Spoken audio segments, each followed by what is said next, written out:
joinha danada! Muito bem, pessoal, parece que deu certo, né? Nossa primeira revisão lá, nossa primeira aula de revisão. Hoje nós vamos aqui de novo fazer uma aula de revisão, postar aí no YouTube para vocês. Novamente lembrando, é só uma revisão, é para dar um auxílio aí no estudo de vocês. Nosso curso é presencial, o objetivo dessa revisão não é substituir a aula presencial, muito menos a necessidade de pesquisa da literatura. Hoje nós vamos falar um pouquinho sobre economia e direito, aí continuando o curso de economia no curso de direito. Muito bem, vamos lá. Bom, até aqui nós aprendemos o seguinte, que a economia é uma ciência econômica, a economia é uma ciência social que visa resolver a questão da escassez que acontece entre as relações de indivíduos que nós chamamos de agentes econômicos, que são pessoas que ocupam, desempenham papéis dentro da economia. Então nós temos as famílias que podem ser consumidores, empresários, trabalhadores, as empresas, o governo, o setor externo, e nós vimos em sala que nós podemos dividir esses agentes da economia nesses 4 grandes setores aí da economia. Então, eu tenho as unidades familiares, né? Tenho as empresas, que são as unidades produtivas, o governo, que é o ente público, e o setor externo, que são todos os agentes da economia que estão fora, né?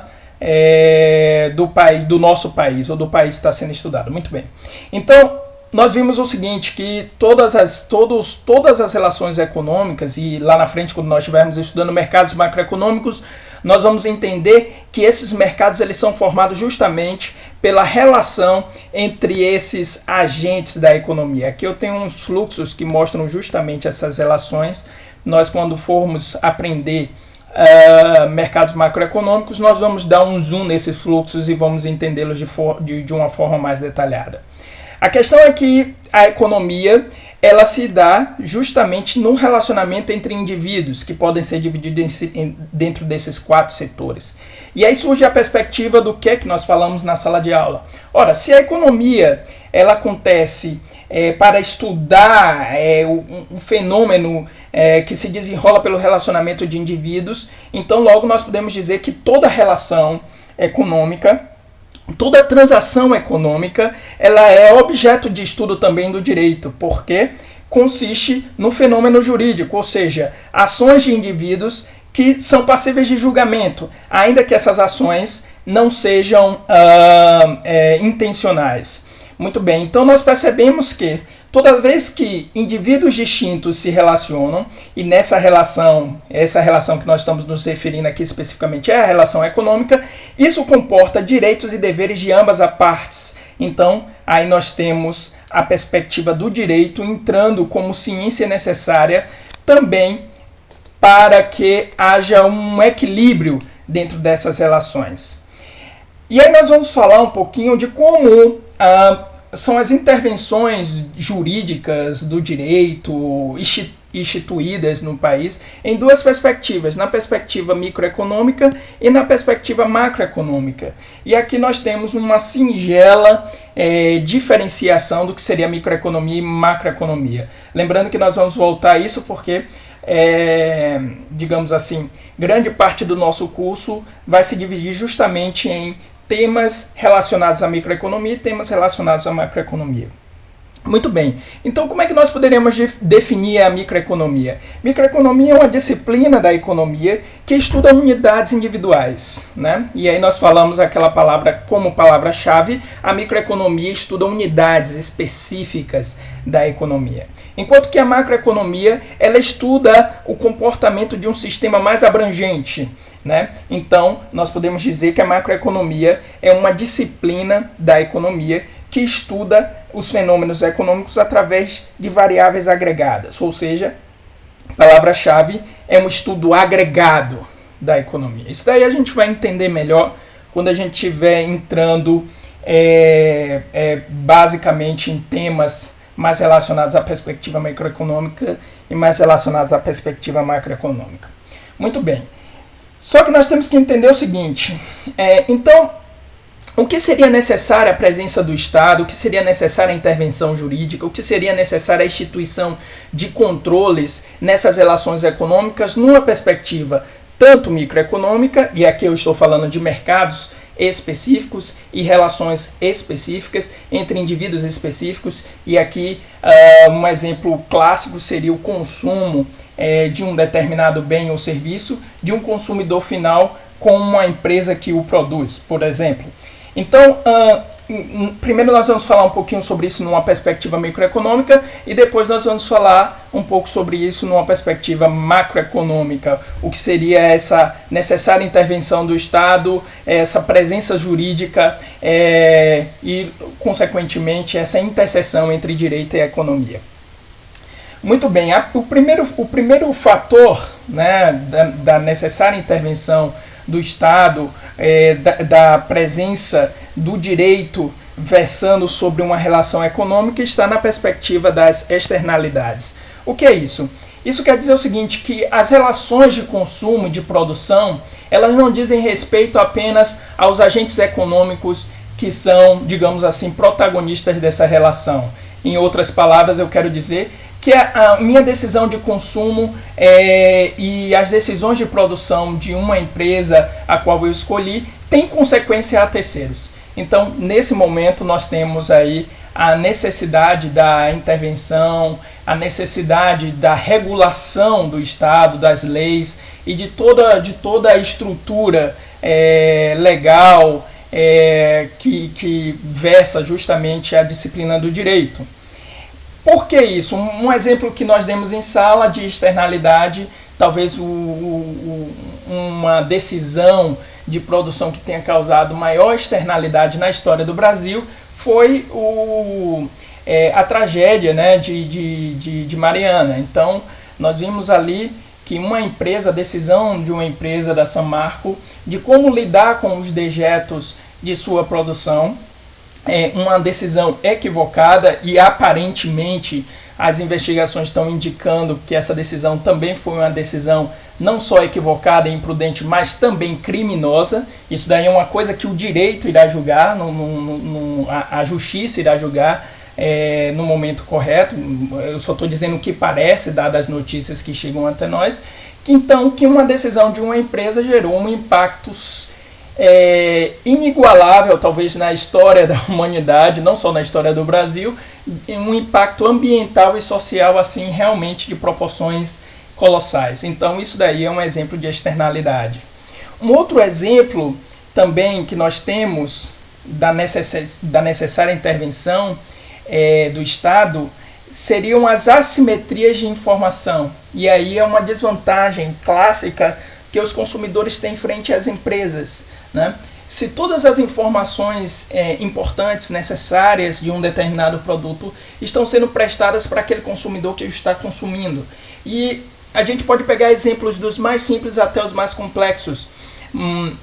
Desde uma propaganda enganosa, né, que aí nós temos uma informação que está sendo passada de forma a enganar aquele consumidor, até a simples informação do que compõe um determinado produto. E aí a gente citou até em sala a dimensão das pessoas que têm intolerância à lactose e produtos que ninguém espera que tenham traços de lactose. Lá nesses produtos, na sua composição é utilizado leite em pó, tem presença de lactose, e isso precisa ser informado de forma clara e mais evidente. Existe um movimento que tem defendido isso, porque para algumas pessoas o consumo desse produto que tenha traços de lactose significa um risco de vida.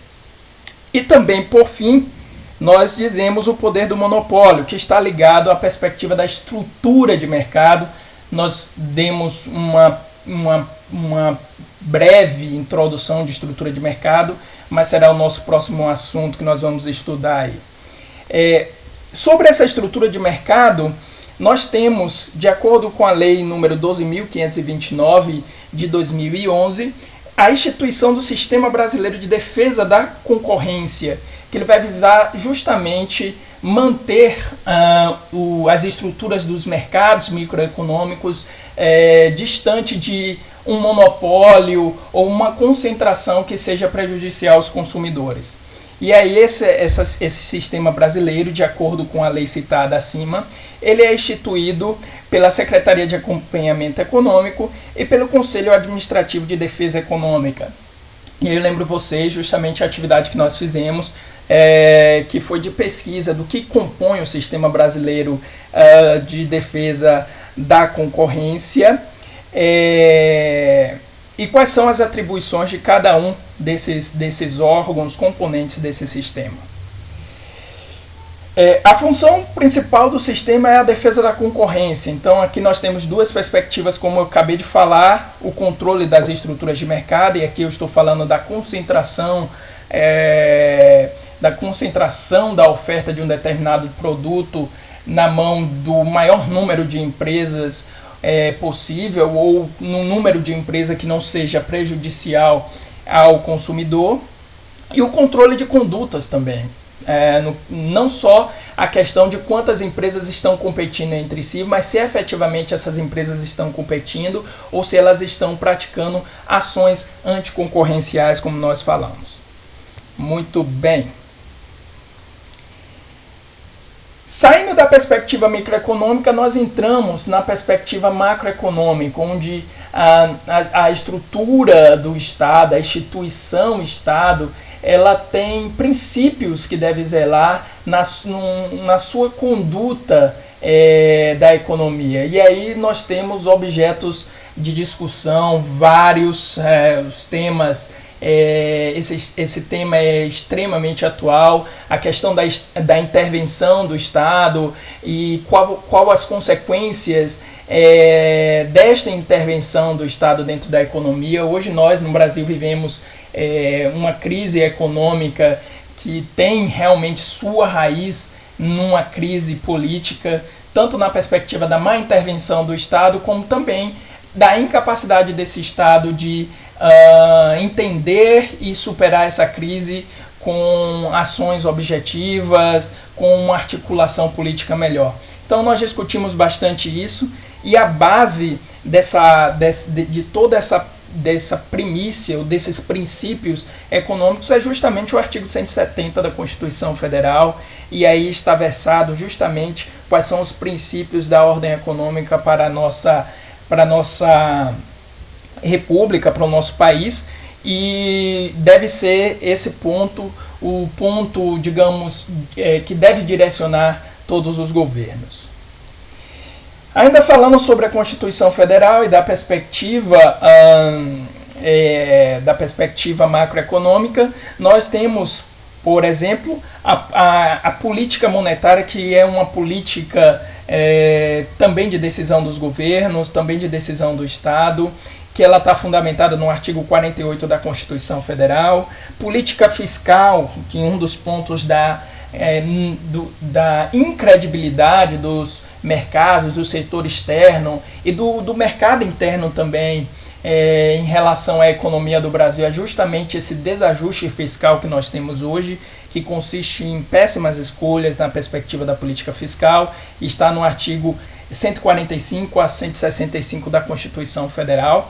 Nós temos o sistema financeiro nacional, nós vamos ter uma unidade monetária que nós vamos estudar justamente a lei que institui o sistema financeiro nacional, quais são os principais órgãos do sistema financeiro nacional, quais são as atribuições de cada um desses órgãos, e as agências reguladoras, que são agências do governo que devem regular, fiscalizar todas as ações e decisões nos mercados, principalmente no que se refere à perspectiva da infraestrutura do país. Muito bem, pessoal, então essa é a nossa pequena revisão.